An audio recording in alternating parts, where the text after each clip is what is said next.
హల్చల్. ఇక హైదరాబాద్ లో హైడ్రా కూల్చివేతలు తీవ్ర సంచలనం రేపుతున్నాయి.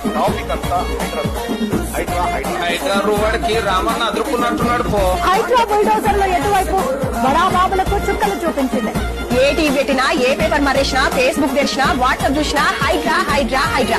హైదరాబాద్ లో అట్లుంది మళ్ళీ పనితనం. హైడ్రా అక్రమ కట్టడాలు చేసుకున్న సంగతి ఉంది. రెస్గుర్రం రెస్గుర్రం రెస్గుర్రం రెస్గుర్రం రెస్గుర్రం రెస్గుర్రం రెస్గుర్రం రెస్గుర్రం రెస్గుర్రం రెస్గుర్రం రెస్గుర్రం రెస్గుర్రం